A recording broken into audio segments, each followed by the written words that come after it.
Assalamualaikum warahmatullahi wabarakatuh. Hai Jabir Memilih, apa kabar? Semoga selalu sehat dan juga tetap semangat menjalankan aktivitas hari ini. Saya Dian Andika Sari, Kadif Sosdiklih Parmas SDM KPU Kabupaten Tegal.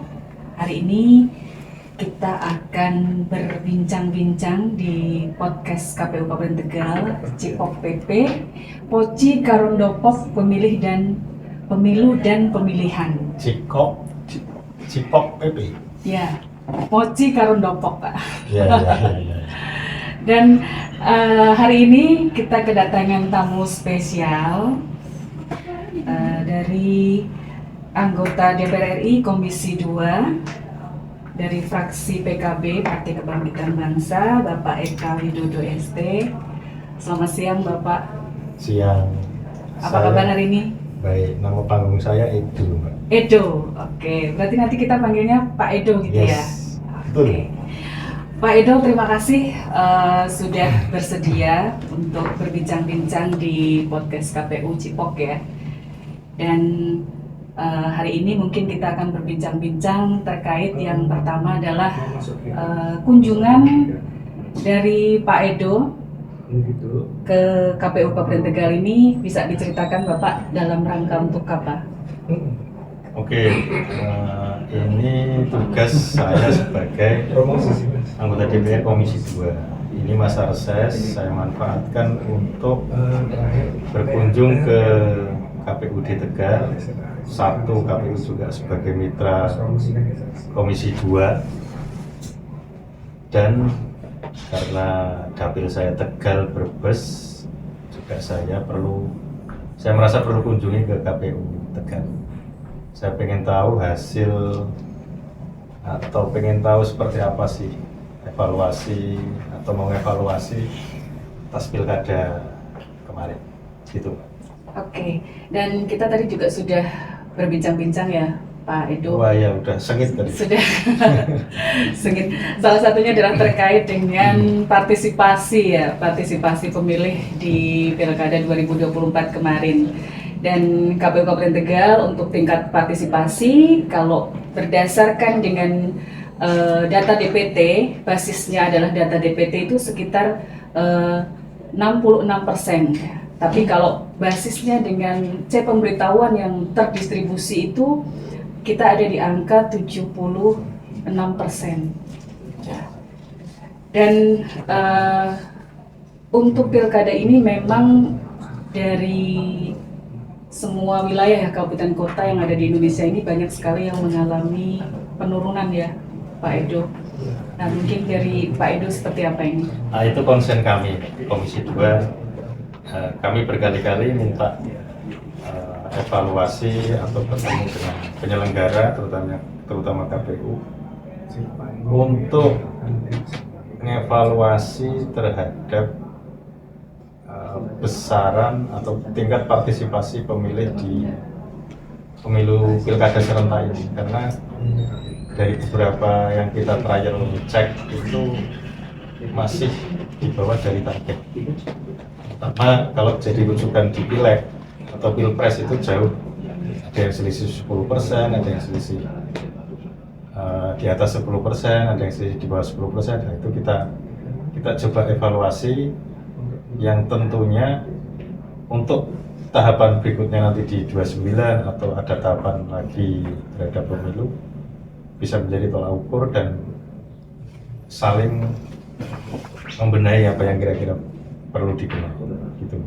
Ya, kita juga dari KPU juga berharap ya ada kerjasama yang baik juga dengan stakeholder terkait juga, kemudian salah satunya juga dengan Komisi 2 ya Bapak, karena KPU kan juga salah satu mitra dari Komisi 2 di DPR RI untuk program-program kedepannya ya, terutama mengenai sosdiklih atau pendidikan politik bagi masyarakat seperti itu. Nah, kemudian terkait dengan pelaksanaan pilkada, kita sekarang kan sudah selesai ya Pak Edo, dan alhamdulillah di Kabupaten Tegal ini berjalan cukup baik pelaksanaannya kemarin, dan kita tinggal menunggu nanti untuk penetapan dan pelantikan ya, pelantikan untuk pemilihan bupati dan wakil bupati.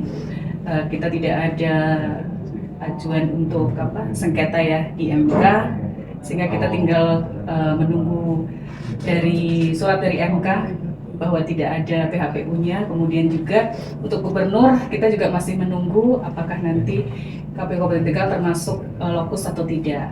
Dan salah satu yang terpenting adalah menjaga soliditas ya setelah pilkada usai nih.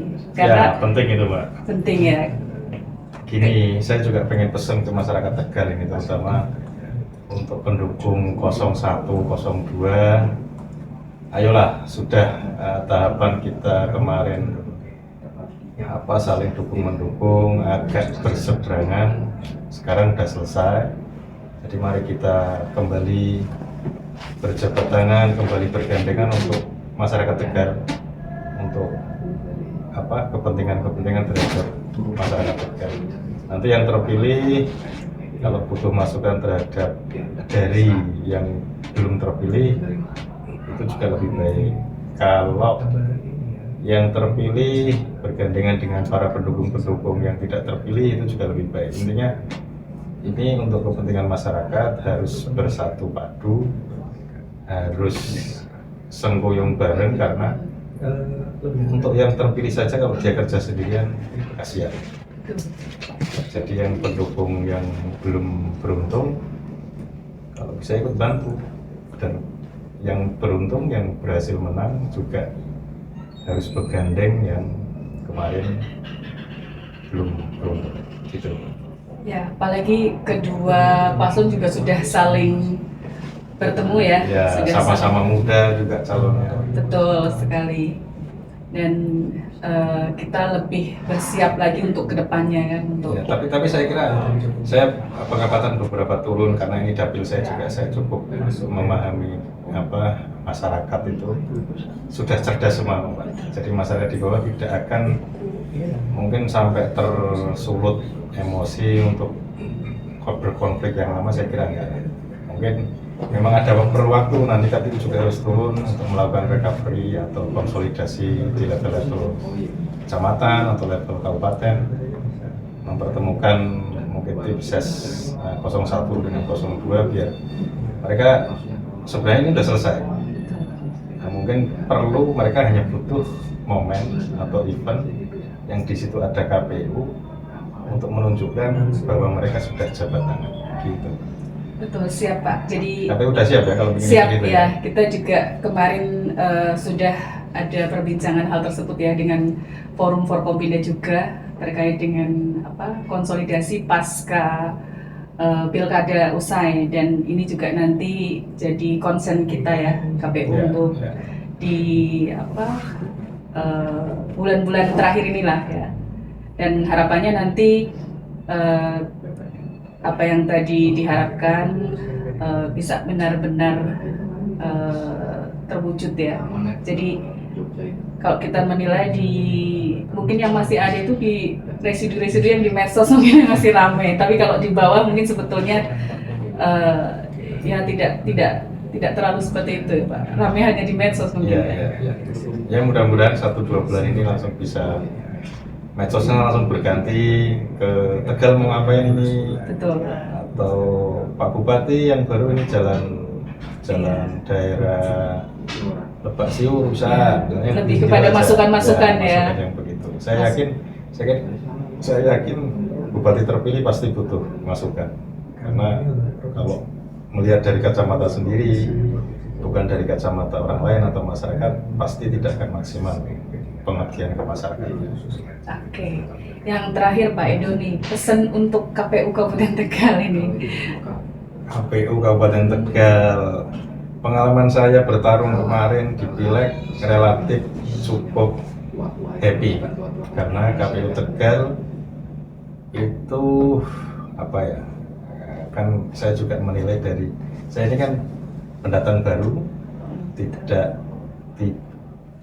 kenal sebelumnya dengan komisioner, apalagi sekretariat KPU, apalagi Bawaslu-nya.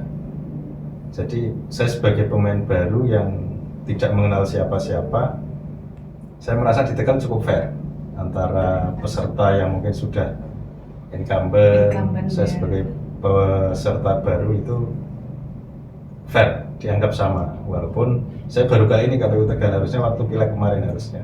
Kalau waktu pileg kemarin kan ketemu hari ini lebih cair. Ya. Iya.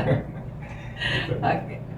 Ada lagi mungkin Pak Edo? Atau? Sementara itu sih, nanti kalau dihabisin hari ini besok kita ketemu nggak ngobrol. Oke, siap. Berarti nanti ada kunjungan lagi ke kita ya? Harus dong, harus. Siap. Oke, nanti kita bisa punya waktu untuk podcast lebih lama ya Pak Edo ya? Ya, siap. Oke, terima kasih Pak Edo, anggota Komisi 2 DPR RI dari fraksi PKB, Partai Kebangkitan Bangsa. Terima kasih atas waktunya, sudah menyapa Jakwir pemilih. Jadi kita menyebutnya pemilih itu Jakwir ya? Jakwir itu apa? Jakwir itu kalau Tegal itu temen Konco.